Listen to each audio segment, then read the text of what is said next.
अस्सलाम वालेकुम नाजरीन, नादिर न्यूज में आपका इस्तकबाल है। चलिए जानते हैं आज की खबर।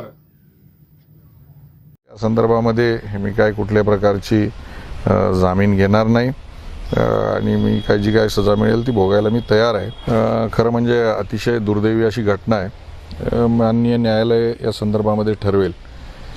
माझ्या या 35-40 वर्षाच्या राजकीय आयुष्यामध्ये मी माणूस हा घटक महत्त्वाचा मानलेला आहे। मला वाटतं की आजपर्यंत मी कधी कोणाला जात विचारलेली नाही। एक लोकसेवक या नात्यानं जी घटना झाली, 36 लोक 2 दिवसामध्ये मृत्युमुखी पडले, त्यासाठी मी तिथं डीन यांना भेटायला गेलो। भेटायला गेल्यानंतर त्यांचं स्वतःचं शौचालय आपण व्हिडिओ क्लिप बघू शकता। हे जर अस्वच्छ असेल, तिथं घाण पडलेली असेल, त्याला कुलूप लावलेलं असेल, तर त्याच्यामध्ये त्यांना मी म्हणालो की मी पण साफ करतो आणि मी स्वतः साफ करू लागलो। त्याच्यासुद्धा व्हिडिओ क्लिप्स आहेत। याचं जर राजकीय भांडवल करून जर मी कोणाला कर्तव्याची जाणीव करून देत असेल तर लोकप्रतिनिधींनी बोलायचं नाही का की अधिकारी समोरचा कोण आहे, कुठल्या समाजाचा आहे, अगोदर विचारणा करून त्याच्याशी बोलायचं का?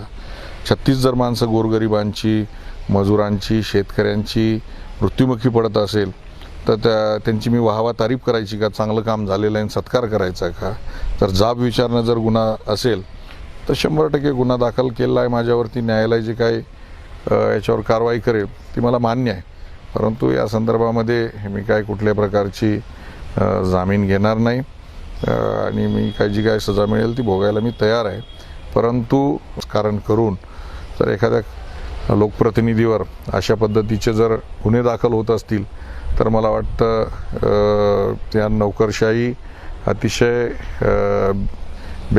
बेलगामपणे काम करतील आणि याच्या पुढे कोणी लोकप्रतिनिधी कुठल्याही कसूर करणाऱ्या अधिकाऱ्याला काहीच बोलू शकणार नाही। हे माझं मत आहे या संदर्भात। तुम्ही म्हणलात की मी जामीन घेणार नाही, अटकेची वगैरे कारवाई झाली तर नाही, जी काय सजा मिळेल ती मी भोगायला तयार आहे। मला असं वाटत नाही की मी त्यांच्यावर कुठल्याही प्रकारची जातीवाचक त्यांना बोललेलं नाही, मी कुठल्याही प्रकारची शिवीगाळ केलेली नाही, मी त्यांना अरेतुरे बोललेलं नाही, कुठलाही अपमान केलेला नाही।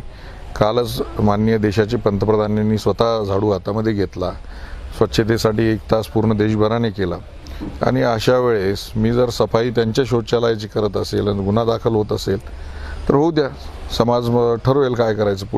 हमारे यहाँ फर्नीचर, पलंग, सिंगारदान, सोफा सेट, अलमारी, डाइनिंग टेबल, कंप्यूटर टेबल और दीगर कंपनियों के फर्नीचर दस्तियाब है।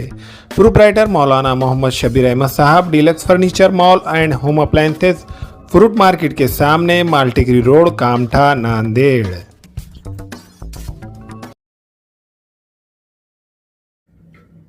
अस्सलाम वालेकुम, मैं इमरान खान। हमें उम्मीद है कि आपको हमारा चैनल अच्छा लगता होगा। लेटेस्ट न्यूज़ के लिए देखते रहिए नांदेड़ उर्दू न्यूज़ और न्यूज़ के पसंद आने पर लाइक, शेयर और सब्सक्राइब करना ना भूलें।